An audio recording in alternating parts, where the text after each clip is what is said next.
이제 다 함께 2021년 9월 5일 주일 예배를 시작합니다. 함께 기도하십니다. 왕이신 나의 하나님이여, 내가 주를 높이고 영원히 주의 이름을 송축하리이다. 내가 날마다 주를 찬송하며 영영이 주의 이름을 찬송하리이다.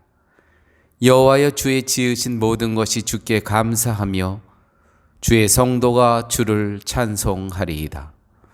내 입이 여호와의 영예를 말하며 모든 육체가 그의 성호를 영영히 송축할지로다.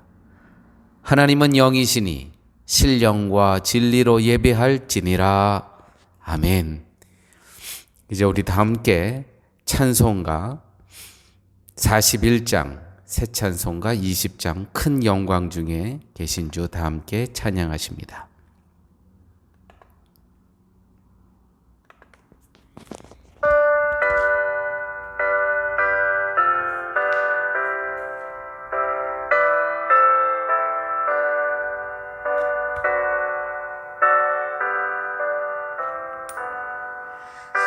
영광 주에 계신 주 나 찬송합니다.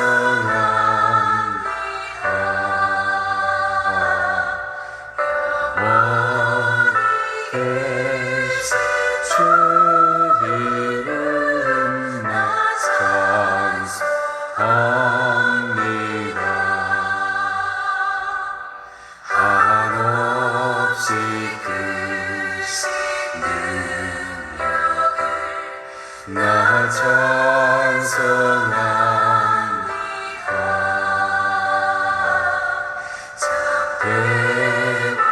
참되리 그 언약 나 찬송합니다.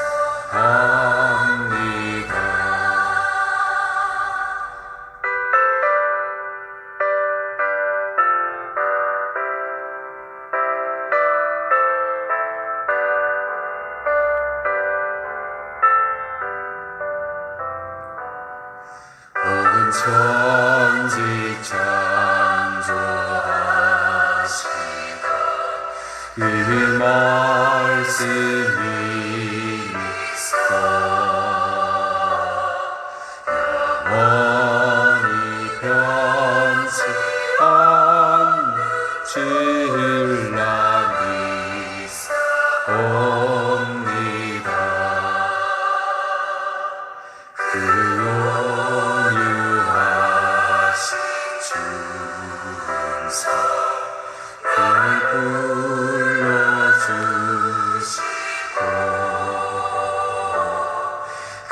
그 품에 품어주시니 나 찬송합니다.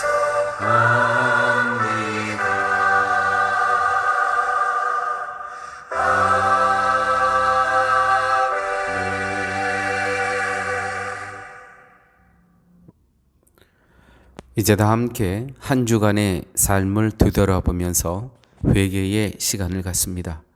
한 주간의 삶 가운데 영원하신 하나님을 찬송하고 기뻐하지 못하고 우리는 눈에 보이는 것을 쫓아다녔고 우리는 세상의 것에 만족하며 살아왔던 불신앙적인 삶의 모습 많이 있습니다. 주님 용서하여 주옵소서. 한 주간의 삶 속에서 능력의 말씀을 힘입고 살아가지 못하고 우리는 세상의 소리와 보여지는 것에 우리의 마음과 생각과 영혼을 빼앗겼던 불신앙적인 삶의 모습이 많이 있었습니다. 주님 용서하여 주옵소서. 한 주간의 삶 가운데 온유하신 주님의 음성을 우리는 듣지 못하고 주님과 사귐의 시간을 갖지 못하고 주님 앞에 침묵하지 못하고 나의 소리, 나의 욕망을 찾아 살아왔던 불신앙적인 삶의 모습 많이 있었습니다. 주님 용서하여 주옵소서. 계속해서 나머지 나만이 알고 있는 죄를 묵묵히 회개하는 시간을 갖습니다.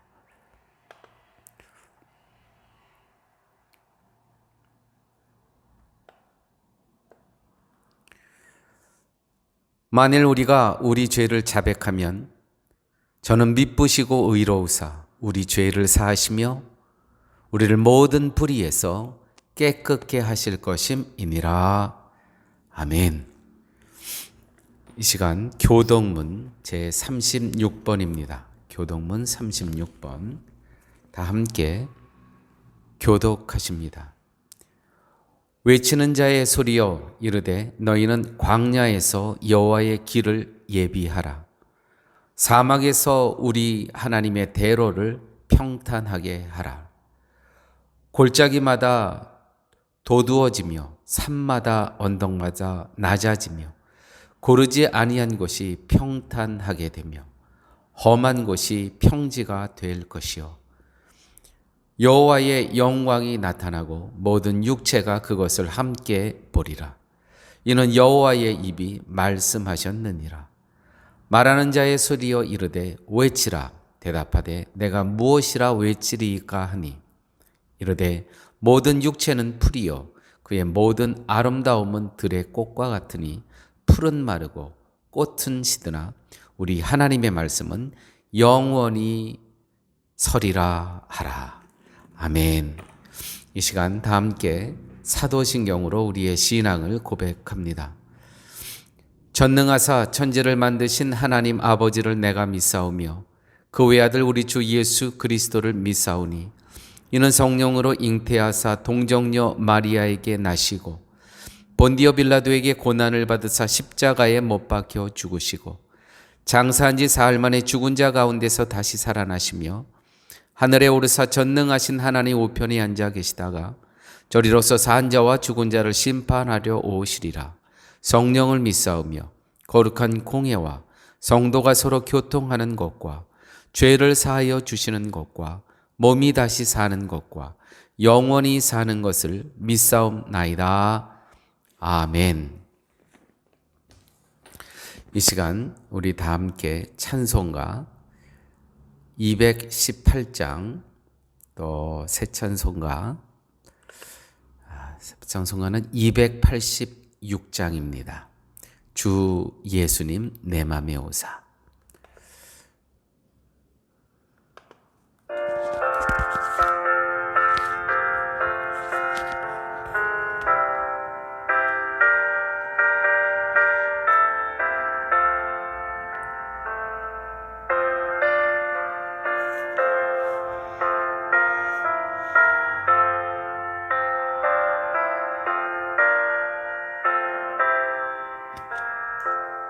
주 예수님 내 맘을 오사 날 붙들어 주시고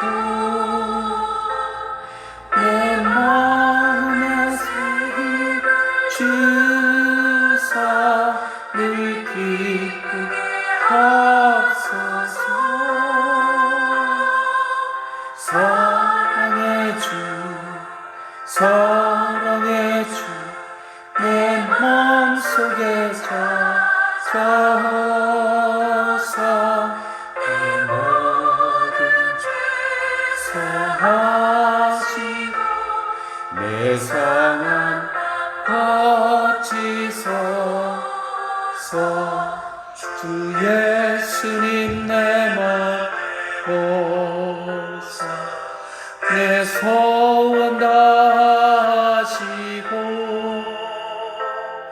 내 무거운 짐 주사 맘 편하소서. 사랑의 주 사랑의 주 내 마음속에 찾아오사 모든 죄 사하시고 내 상한 거치소서.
즐겁게 하소서.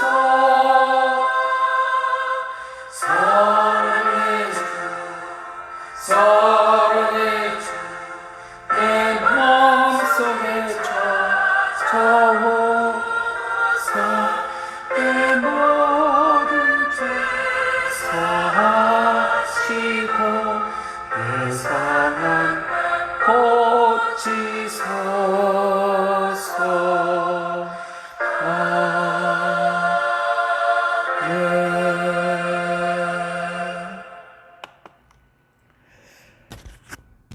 이제는 우리를 대표해서 한정숙 사목께서 기도 인도합니다. 다 함께 기도하십니다. 찬양과 경배를 받으시기에 합당하신 하나님 아버지, 하루하루 살아가는 것이 힘에 겹고 어려운 요즘, 그래도 우리의 안식처가 되시며 피난처가 되시는 하나님께 예배드리게 하심을 감사드립니다. 이 시간 서로 얼굴을 마주하며 함께 하지는 못하지만 온라인 예배로 각자의 처소에서 예배할 수 있게 하시니 감사합니다. 우리의 예배 가운데 성령님 충만히 임하여 주시며 우리의 예배를 기뻐 받아 주시옵소서. 고통 중에 신음하고 있는 이 땅을 불꽃 같은 두 눈으로 두루 살펴주시며 우리의 새 역사를 준비하심을 믿습니다. 다 알 길 없는 하나님의 일하심 앞에서 우리는 늘 우리의 무지함을 깨닫습니다. 이 땅을 공의로 다스리시며 고통 중에 있는 자에게 힘을 주시고 약한 자를 일으켜 세우시는 주님. 주님은 어제도 일하셨고 오늘도 일하시기에 우리는 결국 바른 길로 인도하여 주실 줄 믿습니다. 하나님 앞에 겸손한 마음을 주시고 주님을 전적으로 의지하는 흔들리지 않는 믿음을 허락하여 주시옵소서. 하나님, 코로나19로 인해 한국교회는 갈 바를 잃고 있고 세상의 비난으로 큰 수모를 겪고 있는 이때에 하나님께서 세우신 거룩한 공동체인 교회를 지켜 주시옵소서. 하나님의 말씀은 힘이 있고 능력이 있습니다. 말씀 앞에서 죄를 깨닫고 말씀 안에서 지혜를 깨달아 이 세상에서 살아가는 능력과 힘을 부어 주시옵소서. 말씀 안에서 약속을 붙잡고 하나님의 능력을 경험하는 삶 되게 하여 주시옵소서. 지난주 목회자 세미나를 은혜롭게 하심을 감사합니다. 늘 관심과 중보로 기도로 세워짐을 감사합니다. 또한 19일에 있을 엔카르나시온에 있을 목회자 세미나 위에도 성령의 충만함으로 함께하여 주시옵소서. 성령님, 오늘도 세우신 주의 종을 통해 들려주시는 말씀이 우리의 심령에 깊이 심겨지게 하옵소서. 말씀을 통해 능력이 되게 하시고 세상을 이길 힘이 되게 하여 주시옵소서. 복음의 전신 갑주 입고 그리스도의 군사로 살아가는 성도 되게 하여 주시옵소서. 우리의 참 소망이 되시는 예수님의 이름으로 기도드리옵나이다. 아멘. 이제 다 함께 찬송가 422장, 새 찬송가 376장, 나그네와 같은 내가 찬송하시면서 헌금하십니다.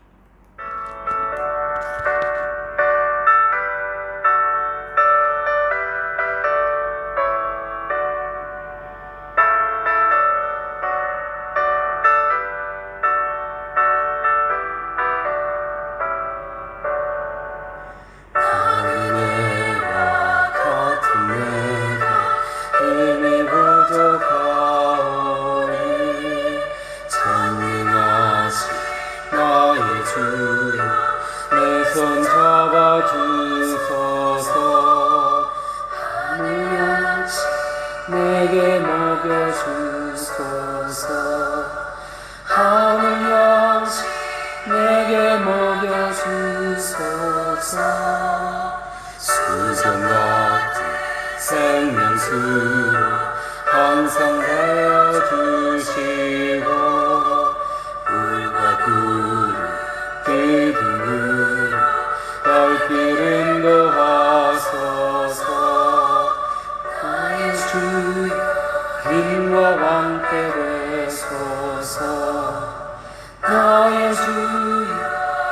힘과 방패 되소서.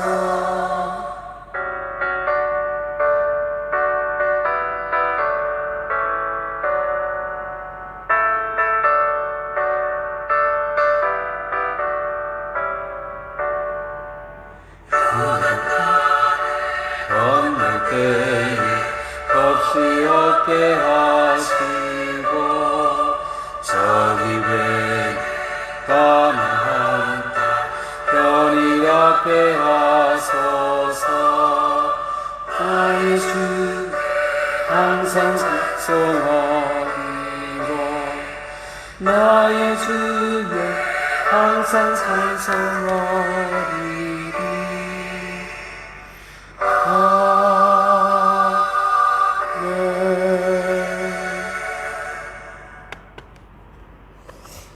아버지 하나님, 감사합니다.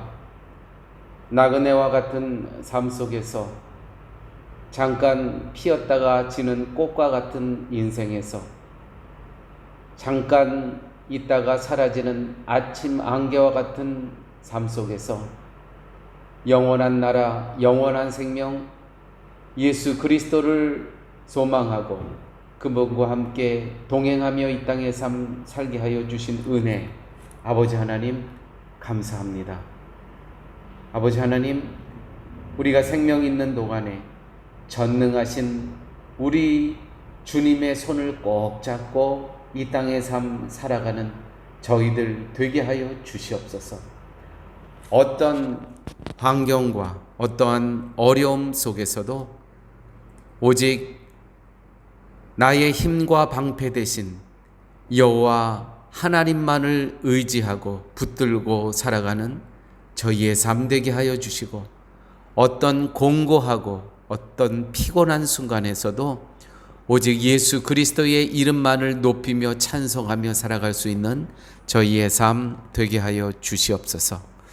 아버지, 이제 또 9월 첫째 주일을 맞이하며 예배를 드리고 있습니다.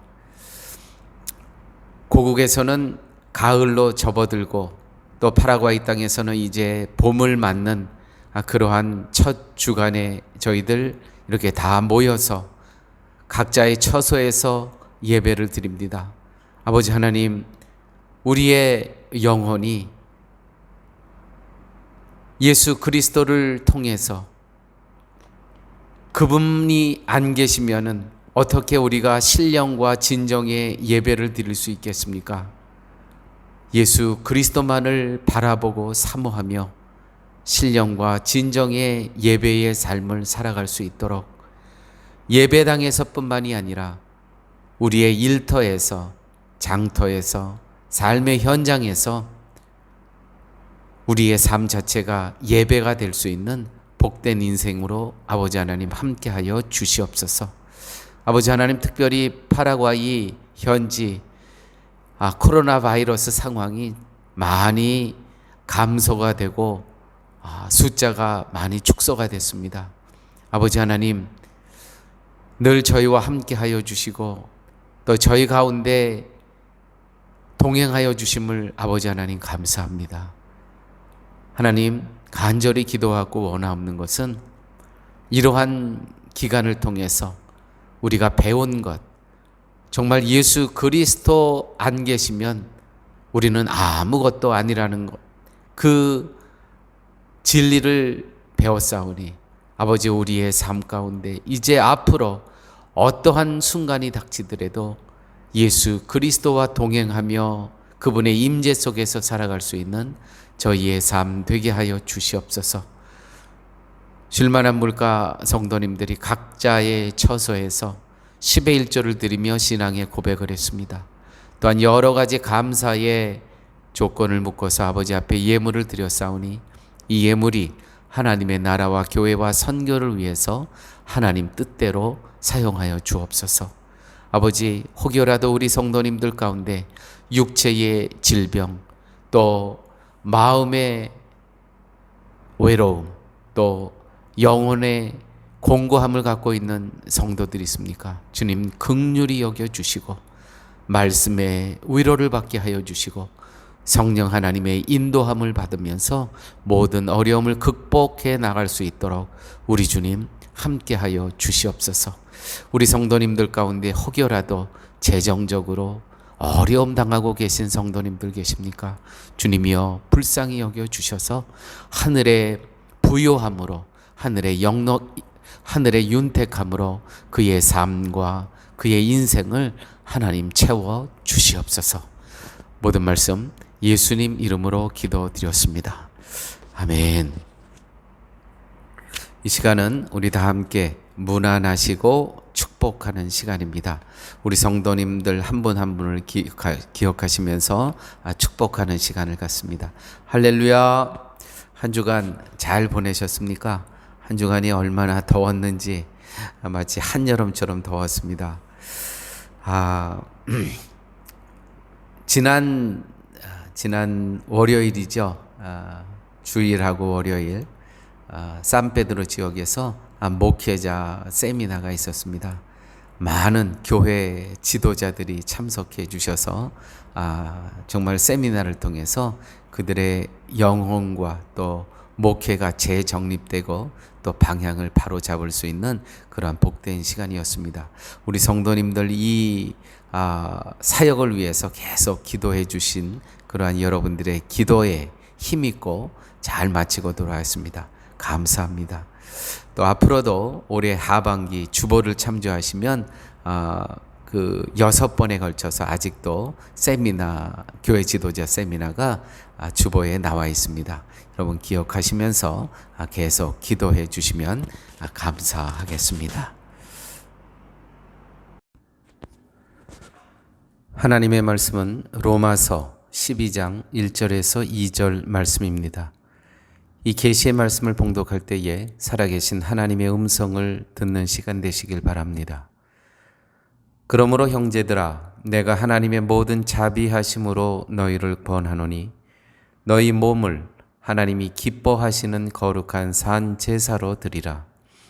이는 너희의 드릴 영적 예배니라. 너희는 이 세대를 본받지 말고 오직 마음을 새롭게 함으로 변화를 받아 하나님의 선하시고 기뻐하시고 온전하신 뜻이 무엇인지 분별하도록 하라. 아멘.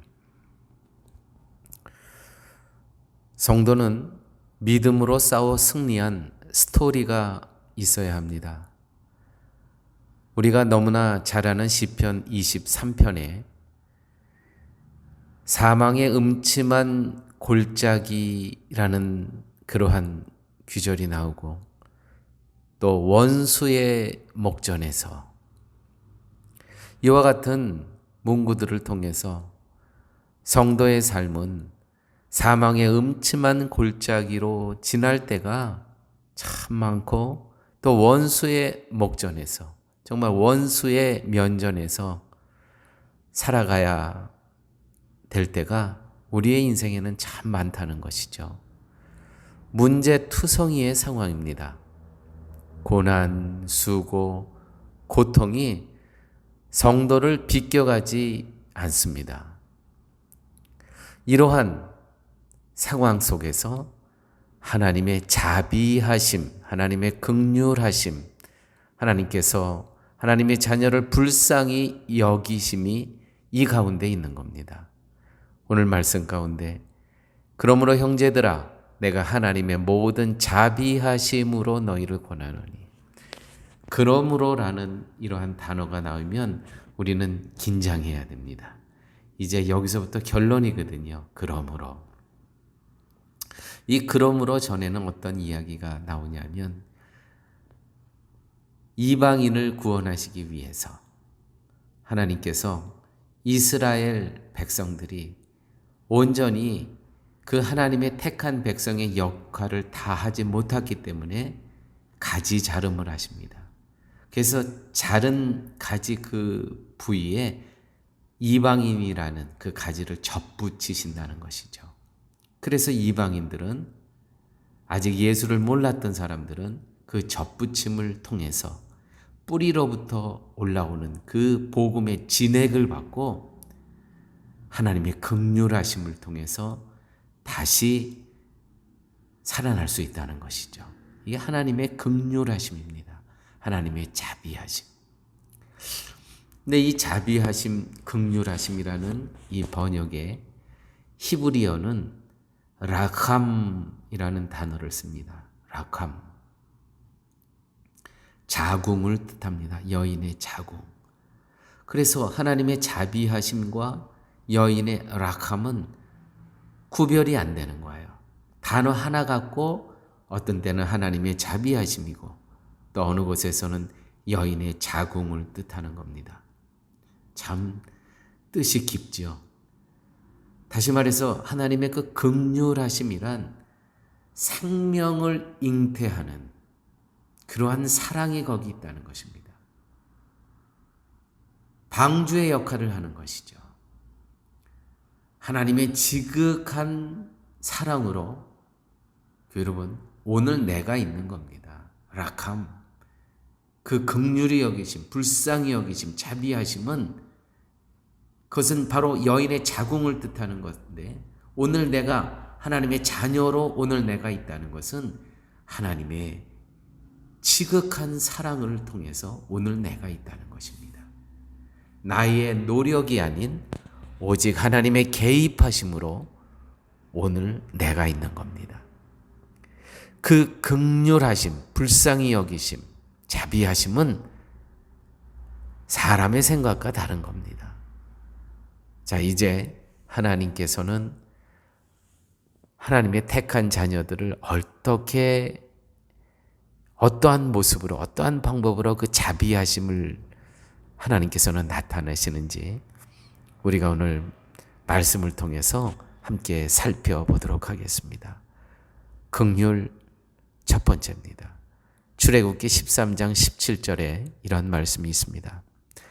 바로가 백성을 보낸 후에 블레셋 사람의 땅의 길은 가까울지라도 하나님이 그들을 그 길로 인도하지 아니하셨으니. 그렇습니다.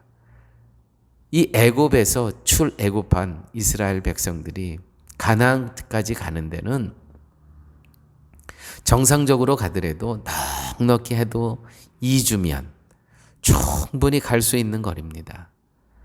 가다가 쉬고 자고 먹고 이렇게 가더라도 2주면 충분히 갈 수 있는 거리입니다. 바로가 백성을 보낸 후에 블레셋 사람의 땅의 길은 가까울지라도 이렇게 2주면 갈 수 있는 이 길을 얼마나 걸렸죠? 40년이 걸렸습니다. 이게 바로 긍휼이라는 것이죠. 이스라엘 백성들을 하나님의 자녀들을 사랑하셨기 때문에 가까울지라도 먼 길로 돌아가게 하시는 하나님의 긍휼하심. 광야의 길을 준비하신 하나님입니다. 신명기 8장 2절에 또 이와 같은 말씀이 있습니다. 내 하나님 여호와께서 이 40년 동안에 너로 광야의 길을 걷게 하신 것을 기억하라. 이스라엘 사람들이 그들이 스스로 광야의 길을 걸은 것이 아니고요. 보십시오. 너로 광야의 길을 걷게 하셨다. 수동형입니다. 걷게 하셨다. 그러니까 이들이 뭐 즐겁고 감사하고 그랬겠습니까? 자기의 의지도 이 당시는 없었습니다. 자기의 결정하는 길도 아닙니다. 걷게 하셨다는 겁니다. 하나님께서. 이게 바로 걷게 하신 하나님, 돌아가게 하시는 하나님. 블레셋 사람들이 진치고 있었으므로 먼 길을 돌아가게 하시는 하나님. 이것이 긍휼하심입니다. 긍휼하심에 대한 응답은 너희 몸을 하나님이 기뻐하시는 거룩한 산제사로 드리라. 이것이 성도의 응답입니다. 하나님께서 이렇게 멀리 돌아가게 하십니다. 거기에 순종하고 따라갑니다. 너희 몸을 하나님이 기뻐하시는 거룩한 산 제사로 드리라. 하나님의 긍휼하심에 대한 성도의 자발적인 응답입니다. 순종입니다.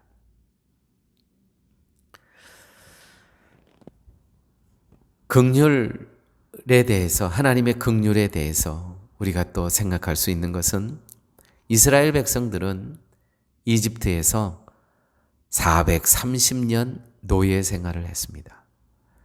한국은 일본에 36년 했죠. 식민지 생활을.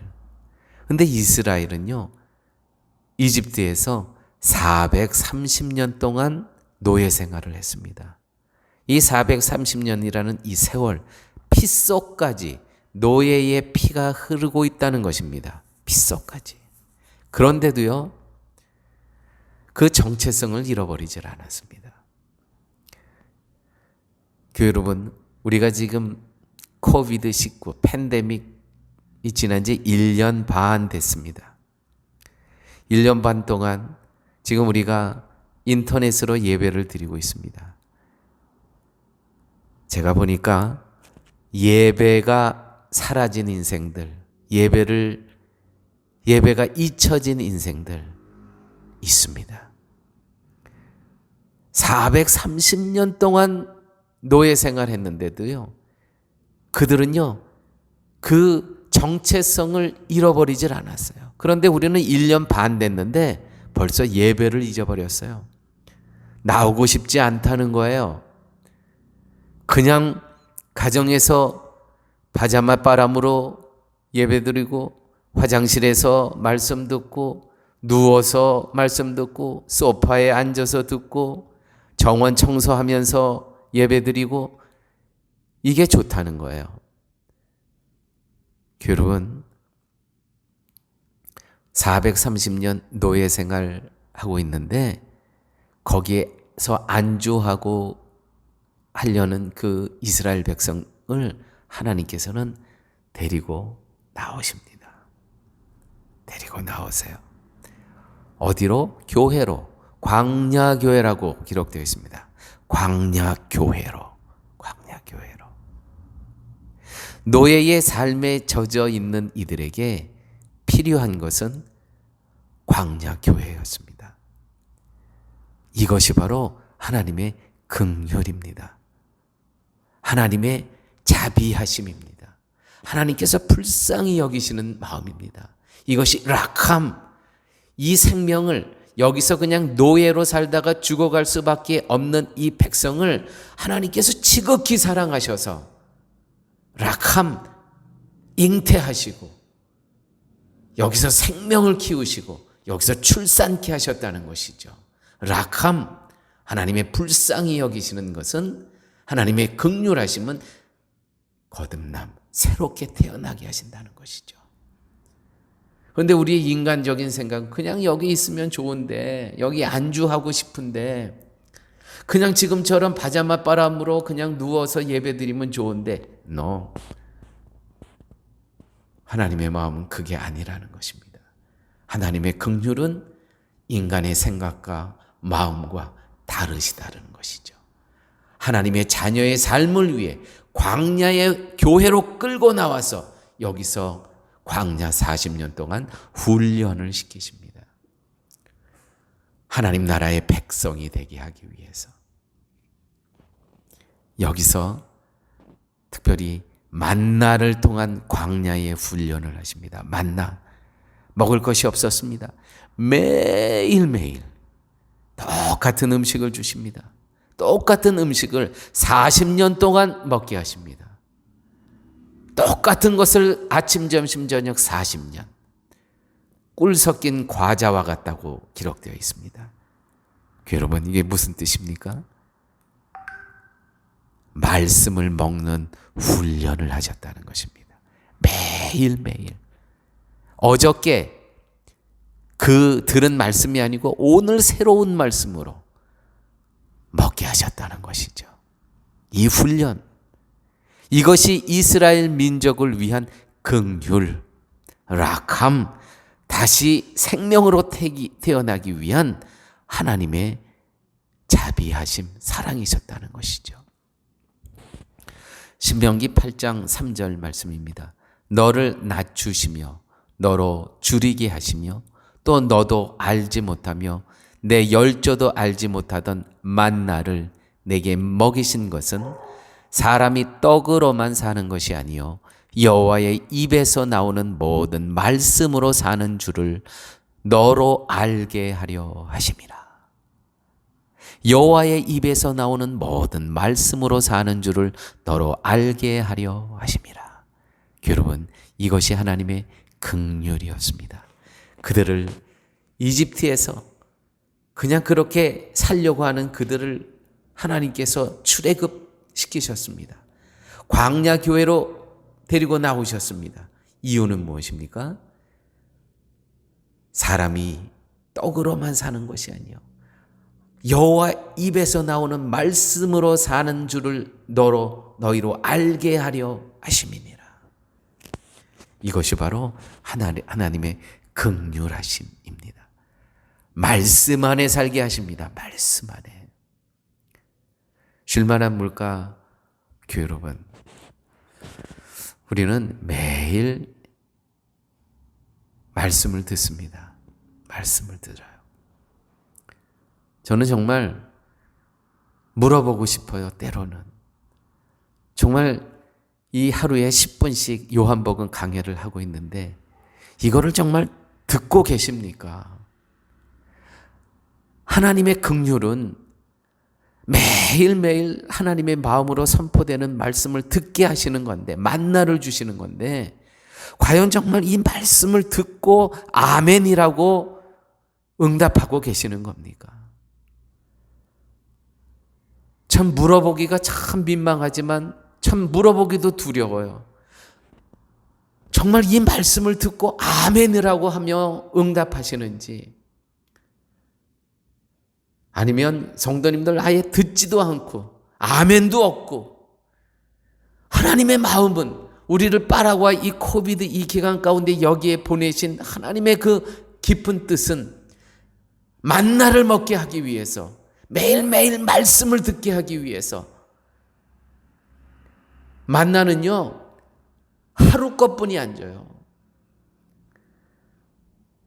토요일만 이틀치를 주는 거예요. 다시 말해서 그 안식일을 지키기 위해서. 사랑하는 여러분, 우리 말씀을 사모해야 됩니다. 이스라엘 백성들이요, 하나님께서 그 이집트 생활에서 거기서 안주하려고 하는 그들을 하나님께서 출애굽시키신 이유는 이 광야교회 40년 동안 만나, 말씀, 여호와의 입에서 나오는 그 말씀을 먹게 하기 위해서. 하나님께서 저에게 동일한 그러한 마음을 주십니다. 긍휼하심을 주십니다. 우리 성도님들을 향한. 하루하루 말씀 없이는 살아갈 수 없는 이 환경 속에서 말씀을 먹고 살아가려고. 여러분, 넋두리도 아니고 저의 자랑도 아닙니다. 이 10분 설교하기 위해서 제가 매일 2시간에서 3시간을 이 말씀을 준비하는 거예요. 10분을 준비하기 위해서. 여러분, 하나님이 주시는 말씀, 부족한 종을 통해서 주시는 말씀을 먹으셔야 됩니다. 그러한 가운데도 하나님께서 저에게 위로하시는 그러한 또 하나님의 마음이 있으셨습니다. 어떻게 인터넷을 이렇게 유튜브로 올리니까 어떤 한국에 계신 어떤 분이 이렇게 연락이 왔습니다. 어느 날 보니까 요한복음 강해라고 뭐가 뜨더래요. 그래서 듣기 시작해서 오늘까지 지금 20번 나갔는데 이게 한국에서 들려온 소리입니다. 사랑하는 파라과이 쉴만한 물가 성도님 여러분, 매일매일 우리는 이 광야교회에서 하나님의 긍휼하심이 있습니다. 그 하나님의 긍휼하신 하나님의 마음은, 방법은 무엇이냐면 말씀을 매일매일 먹게 하시는 겁니다. 부족한 종을 통해서. 매일의 양식입니다. 만나는. 식품 중에 냉동식품이 있습니다. 냉동식품. 여러분, 냉동식품은요, 3개월 이상 넘긴 것은 그거는 독약입니다. 어떤 분은요, 1년 넘게 얼려있는 음식도 드시는 분이 계세요. 이건 얼렸으니까 이건 완전히 돌덩이 같고 벽돌보다 더 단단하고, 그렇죠? 상하지 않았을 거야, 괜찮을 거야. 착각입니다. 미생물 오염 기준이 200 RLU라고 합니다. 이게 아마 그 표준 그러한 기호인 것 같아요. 200 RLU가 미생물 오염 기준이라는 겁니다. 200.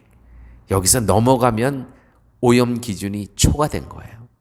냉동실에서 4개월 얼린 조개는요, 5,400 RLU, 오염 기준의 27배나 더 미생물이 많다는 거예요. 얼린 소고기, 여러분 냉동실에 얼린 소고기 있습니까? 200 RLU가 기준인데 24,000 RLU, 오염 기준의 120배나 미생물이 많습니다. 그뿐 아닙니까? 생선 많이, 고등어 뭐 이것저것 많이 있죠. 25만 RLU, 1250배 오염 기준에. 더 놀라운 것은요, 가정용 변기 오염도가 550 RLU랍니다. 근데 냉동실에서는 이 바이러스가 죽지 않아요. 아니, 우리의 변기 오염도도 550인데 생선은 25만, 얼린 고기는 24,000. 우리가 지금 냉동된 것을 먹는 것은요, 변기의 오염도보다요 어마어마하게 더 위험한 걸 우리가 먹고 있는 거예요. 오히려 변기통을 핥고 있는 게 훨씬 더 깨끗한 거예요. 여러분,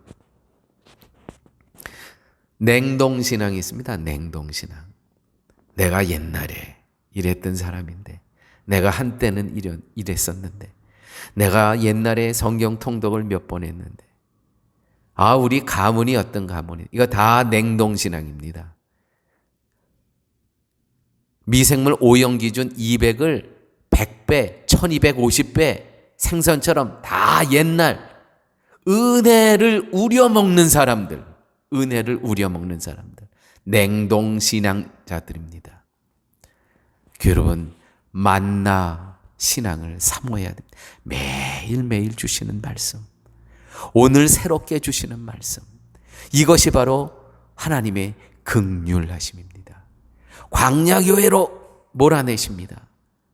지금 우리가 파라과이 코비 식구 기간에 있습니다. 하나님께서 우리를 여기서 모아놓으셨습니다. 왜 그러셨을까요? 만나의 훈련을 하시기 위해서, 매일매일 새로운 음식, 양식을 먹이시게 하기 위해서.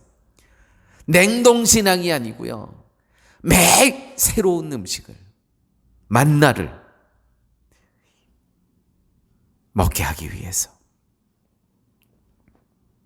이것이 하나님의, 당신의 자녀들을 사랑하는 긍휼의 모습이라는 것이에요. 왜 이렇게 힘들게 하시지? 그건 인간 생각이고, 하나님의 긍휼은 광야교회로 내모는 거예요. 그날의 말씀을 먹게 하기 위해서.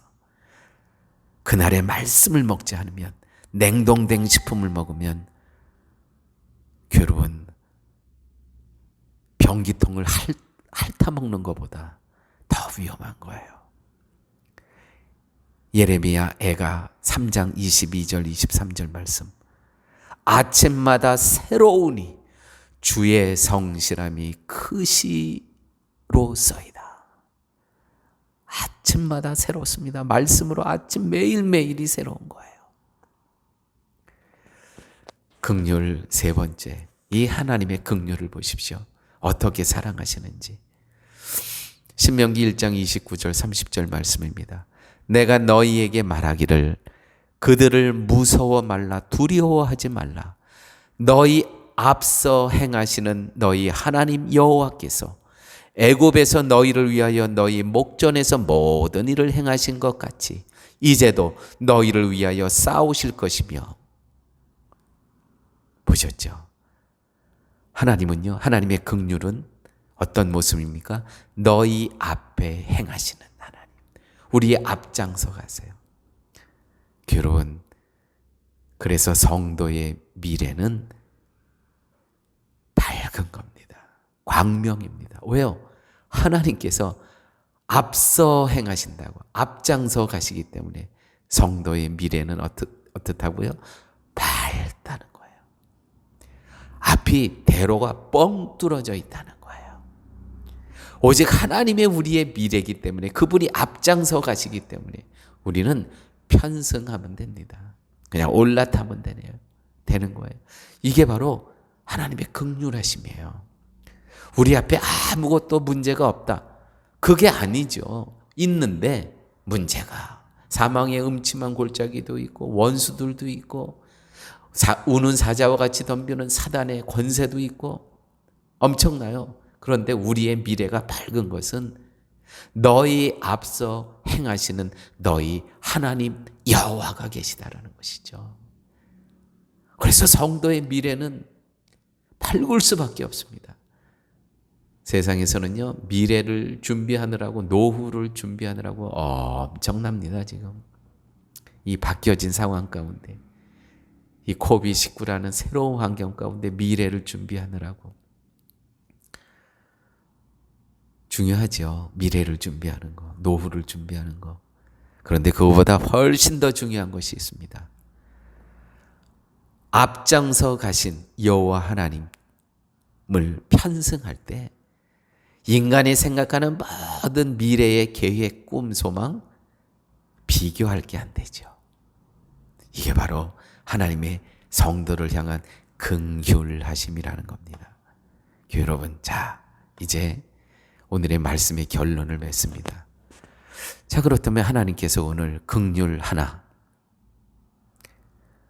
가까울지라도 멀리 돌게 하시는 하나님, 긍휼 둘, 만나를 준비하시는 하나님, 긍휼 셋, 우리의 미래이신 앞장서 가시는 여호와 하나님, 이 긍휼의 하나님이 계신데 이유는 뭡니까? 그러면 목적은 뭡니까? 왜 우리를 이렇게 긍휼히 여기시고 우리를 왜 이렇게 불쌍히 여기시는 겁니까? 과연 하나님의 뜻과 목적은 무엇입니까? 오늘 말씀이 이렇게 기록되어 있습니다. 로마서 12장 2절 말씀. 너희는 이 세대를 본받지 말고 오직 마음을 새롭게 함으로 변화를 받아 하나님이 선하시고 기뻐하시고 온전하신 뜻이 무엇인지 분별하도록 하라. 하나님의 온전하신 뜻이 무엇인가? 하나님이 우리를 향해서 이렇게 긍휼을 베푸시는, 긍휼 1, 2, 3 이렇게 긍휼을 베푸시는 이유와 목적이 무엇인가? 그것을 분별하도록 하라. 요한복음 6장 38절 40절 말씀. 내가 하늘로서 내려온 것은 내 뜻을 행하려 함이 아니요 나를 보내신 이의 뜻을 행하려 함이니라. 나를 보내신 이의 뜻은 내게 주신 자 중에 내가 하나도 잃어버리지 아니하고 마지막 날에 다시 살리는 이것이니라. 내 아버지의 뜻은 아들을 보고 믿는 자마다 영생을 얻는 이것이니 마지막 날에 이를 다시 살리라 하시니라. 살리리라 하시니라. 이것이 하나님의 뜻이고 이것이 만나고 이것이 하나님의 양식이라는 것이죠. 이것이 하나님의 분별하라는, 하나님의 뜻을 분별하라는 뜻이 바로 이것이라는 것입니다. 다시 한번 말씀드립니다. 내 아버지의 뜻은 아들을 보고 믿는 자마다 영생을 얻는 이것이니 마지막 날에 이를 다시 살리리라 하시니라. 우리가 이렇게 긍휼을 받고 여기서 멈추는 것이 아니라 이 긍휼함을 입은 하나님의 자녀로서, 하나님의 백성으로서, 그리스도의 제자로서 예수 그리스도를 전하며 알리며 살아가는 그 이유와 목적 때문에 하나님께서는 우리를 긍휼히 여기시고 여기까지 인도하셨다는 것입니다. 아무쪼록 쉴만한 물가 성도님 여러분, 또한 인터넷으로 이 말씀을 듣는 모든 하나님의 자녀 여러분, 하나님께서 우리는 긍휼을 베푸십니다. 그 이유와 목적은 내 아버지의 뜻은 아들을 보고 믿는 자마다 영생을 얻는 이것이니 마지막 날에 이를 다시 살리리라 하시니라. 아버지 하나님 감사합니다. 오늘 9월 들어 이제 첫 주, 북반구는 가을을 시작하고 남반구는 이제 봄을 시작합니다. 서로의 다른 환경 가운데 살아가지만 하나님의 뜻은 동일하고 오직 한 가지뿐이 없음을 깨닫게 하여 주심을 감사합니다. 우리의 삶 속에서 주님께서 우리를 부르시는 그날까지 예수 그리스도만을 전하며 살아갈 수 있는 저희의 삶 되게 하여 주옵소서. 예수님 이름으로 기도드렸습니다. 아멘. 이제 다 함께 찬송가 434장, 새 찬송가 384장, 나의 갈 길 다 가도록 찬송하십니다.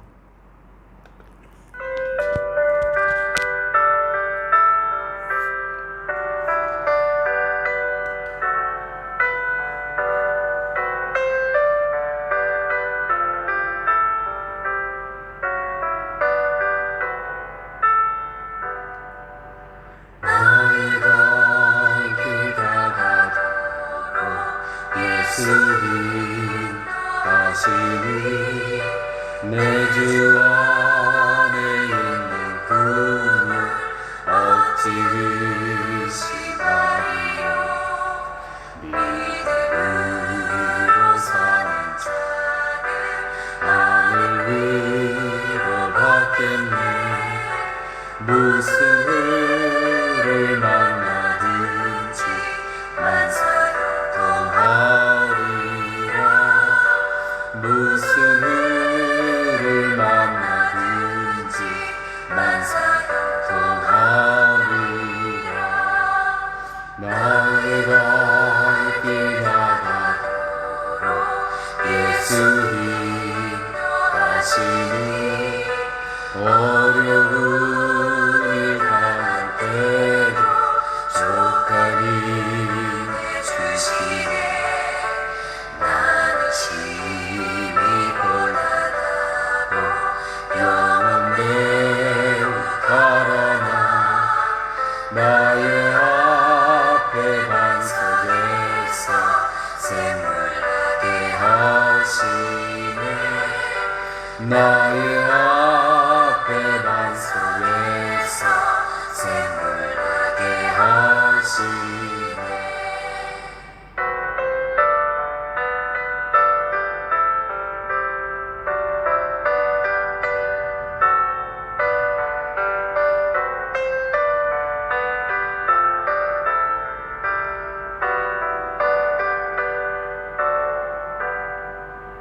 나의 갈 길 다가도록 예수님 하시니 그의 사랑 어찌 큰지 말로 할 수 없도다. 성령함과 받은 영혼 하늘나라 갈 때에 영영부를 나의 찬송 예수님도 하셨네. 영영부를 나의 찬송 예수님도 하셨네. 아멘.